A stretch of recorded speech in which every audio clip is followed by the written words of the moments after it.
Et donc, si on rentre un tout petit peu plus dans les détails, il existe trois types de redirection. La permanente, la redirection 301, la temporaire, la redirection donc 302, et la masquée. Nous, on est axé SEO, on va se concentrer principalement sur la redirection permanente, c'est-à-dire la redirection 301, car c'est celle-ci qui a un vrai impact sur le SEO.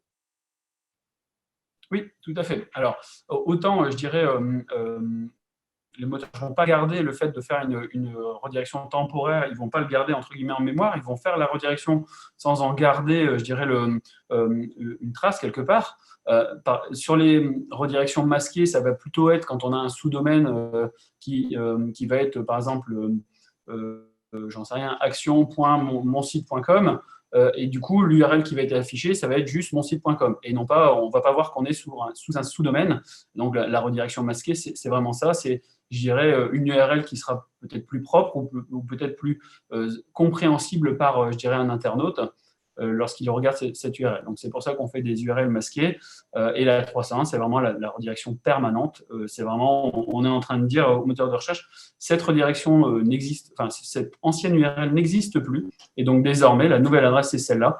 Et à un moment, bah, je dirais, ça fait son. Enfin, dès la mise en place de ces redirections, ça fait son effet, quoi. C'est immédiat.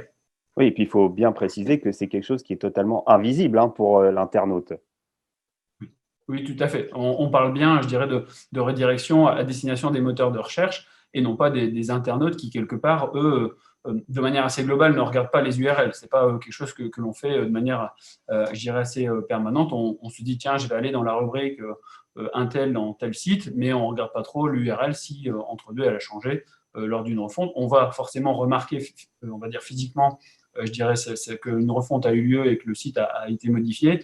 Et par contre, ça permet aussi je dirais, de garder, quand on change d'arborescence, quand on change d'arborescence, effectivement, là, il y a vraiment nécessité de ces redirections parce que l'arborescence est quelque chose qui va être travaillé grâce à des audits sémantiques qui vont permettre, je dirais, d'aller capter, enfin, mettre des pages corner qui vont amener, je dirais, pas mal de jus dans le site et de contenu. Et du coup, ces pages, avant, elles n'existaient pas. Et donc, du coup, c'est important de prendre les anciennes URL et de les amener sur cette nouvelle arborescence.